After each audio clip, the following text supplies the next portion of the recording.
Hello and welcome to Coffee Chat with Jody Misiak. I am so excited you're here with me today. Grab your coffee or tea and come chat with me. Today I'm going to talk a little bit more into my blog that I posted this week about happily ever after baby. So, in the blog, sharing about those feelings that you have before you become a mom, that you really want to be a mom, and it's that honeymoon phase, or that the idea of, like, it's even with our weddings. We want this beautiful wedding, and it's all about the beautifulness of it. And don't get me wrong, that is the part to really focus on. And then you bring the bundle of joy home, and now your emotions can be all over the place because your hormones are going. You just had a baby, and you can either be crying so much, crying because you're so happy and overwhelmed with joy, and maybe you're just overwhelmed in general, or you're just like extremely happy. And then it comes like the end of the honeymoon phase, and that's different for everybody. Just like when you get married, some people are in their 60s and still in the honeymoon phase of their wedding. The thing is, or even 80s, what happens after? What happens after we have all that, those amazing joys? Reality sinks in a little. Like, oh man, what have I done? I now have somebody I look after forever. Now that you're a mom, like, regardless of how old your child is, you're going to worry about them. Some shred, or like think about them, or there's going to be a part of you they're always in your heart because now you're a mom, and there's nothing wrong with that. But what do we do? And how do we let reality just really not control us? Like the negative parts of reality, I should say, because eventually, after those nights of not sleeping, and hopefully it's a lot less for you than it was for me. And I've talked to moms that their kid didn't sleep until they were 3 through the night. So everybody's different. But how do you get through that? How do you, because it's that fairy tale of being a mom. Like, I knew I wanted to be a mom forever. Throughout my whole childhood, I envisioned, like, I just imagined it, and I was just so excited about it. And don't get me wrong, I love being a mom. I really, really do. The thing is, there's a lot that goes into motherhood that you don't even really realize until you get there. I was actually reading a book, and it's like, if somebody actually thought about all the things you give up, or the things that you have to trade. I shouldn't say give up, but you have to trade at least for a little while. The no sleeping, having somebody 100% rely on you and, like, really figure it out. A lot of us would give up and not become moms, but we didn't. We're moms. And that love, that that want, that desire was more than anything that could possibly stop us from becoming a mom. However, now we're moms, and we're like, wow, reality sinks in. And then becomes the guilt of, oh my goodness, I felt like I've wanted to be a mom forever. And now I'm like, what have I done? Or like those thoughts that come up. Maybe it's not thinking, whatever, what have you done? But just different things like, I'm not good enough. Why did I become a mom? Or second guessing yourself in every corner. First off, I want to share with you that I actually found a survey of moms, or I think it was, yeah, for moms, and they surveyed 13,600, or sorry, 6 people, 13,006 people, and 95% said that they felt some kind of guilt that was tied to parenting. 95% of them. And I know it's a small pool, it's just over 1,000 people, but 95% of those people in that 1,000 felt like felt some form of guilt around parenting. Now, I just want to talk into guilt just a little bit. Um, because understanding where it comes from, if 95% of these people felt guilty, I want to let you know that you're not alone.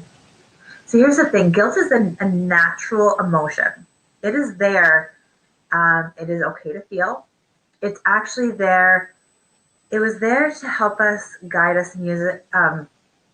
It's more of a compass, a guide system of doing things, remembering people's birthdays. Uh, it's there to kind of keep the information we might forget, and maybe we do forget, and that's okay too. But it's there to kind of help us to kind of balance, us, our own persons, and the world around us, our family, our friends, and then like we now have social media. We have when that compass was in when it was really useful was when we didn't have so many things, so many distractions, so many expectations we put on ourselves or others have put on us. It was easier to listen to. But now we just get overwhelmed by so many things. We put on expectations of being this idea of a perfect mom or doing everything perfect. Like with social media, we see everybody else doing it all, yet we don't know what's going on behind the scenes. A lot of people just post about what is going right, not what's going wrong. Or if they do, they can still sugarcoat it or make it sound like they're okay. Yet they might be completely falling apart. And then we think that, they got it all together and it's like, we can do this too. If someone else can do it, we can do it too. And then we start comparing and it's this whole real messy situation when we compare. And with social media, it's so easy to do that now. You literally, what's the thing you do in the morning? When you have a free moment or when you get out of bed, you look at Facebook or Twitter or whatever it may be for you. I was in that habit too. And it's just so easy to get tied into. So back to guilt. There's two different types of guilt. Justified and unjustified. So justified means that, maybe you did something that it's like now you have to apologize for. So maybe it was, let's just even go with forgetting somebody's birthday. Or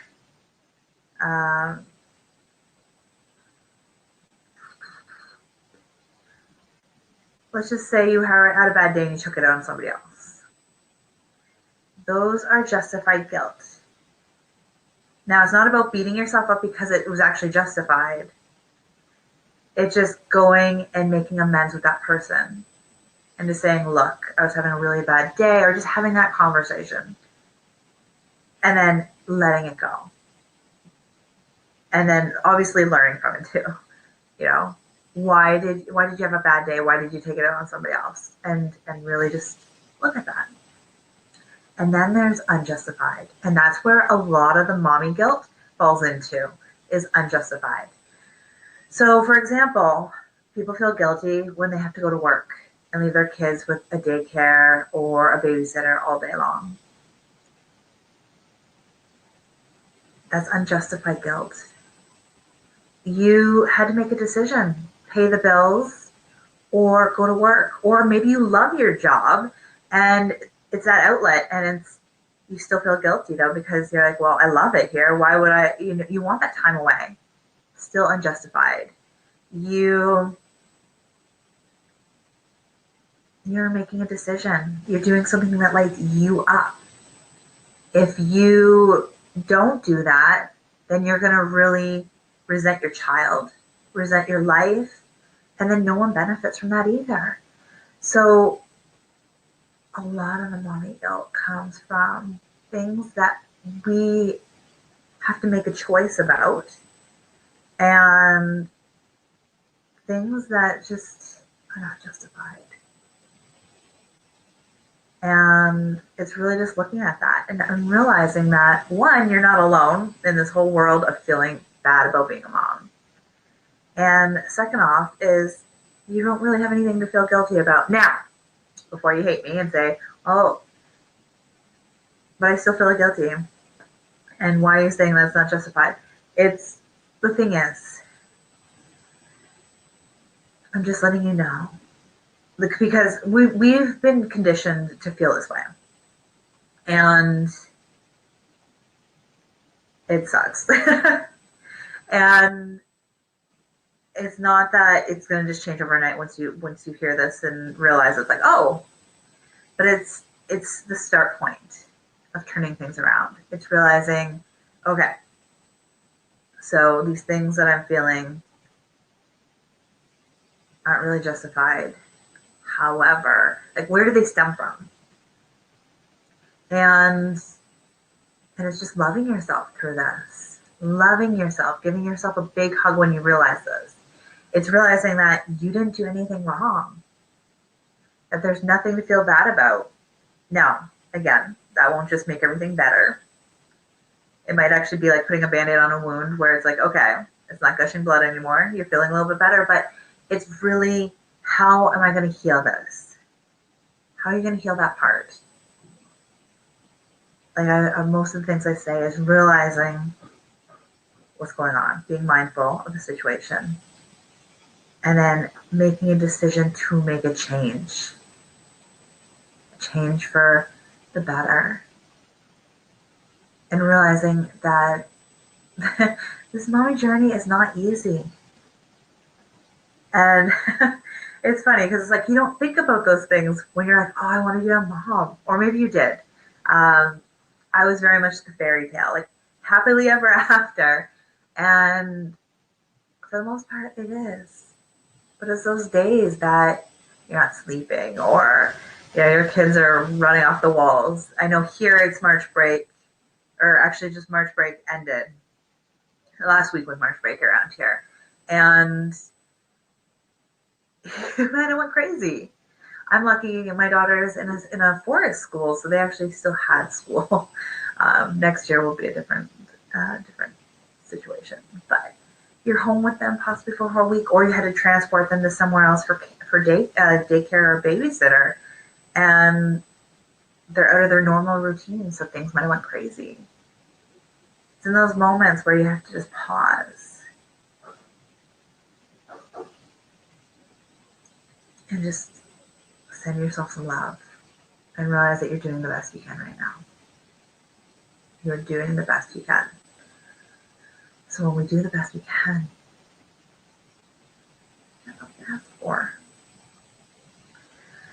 So I hope this helps the happily ever after baby. And I would love to keep this conversation going. So if you want to share, what was your biggest, wow, I didn't realize this was going to happen when I was a mom.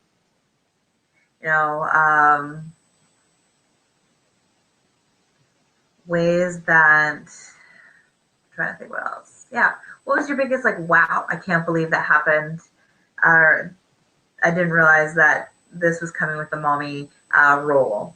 I would love to hear from you. And just remember that you are doing an amazing job. You are. And those days that you feel unjustified guilt, is to take a moment and really think about, why do I believe this? Why? Because you do feel it. And emotions are telling us things. So if you feel it, don't just push it back down. Take a moment. Be like, why am I feeling guilty? I didn't do anything wrong.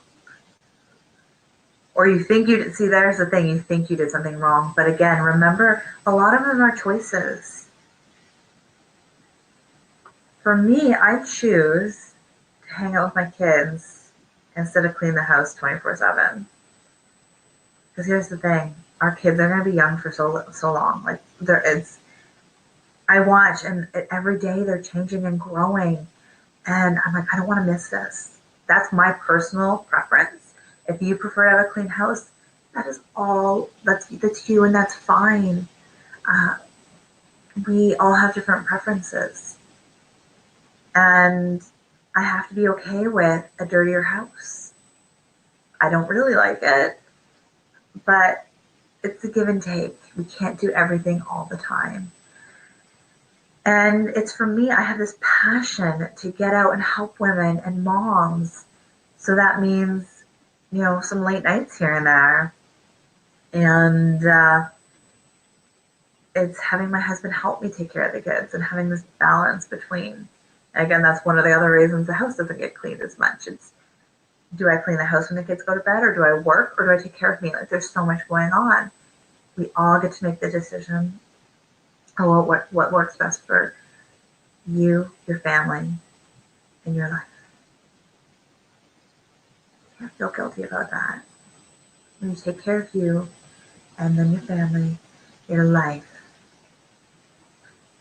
you can't compare yourself to others, or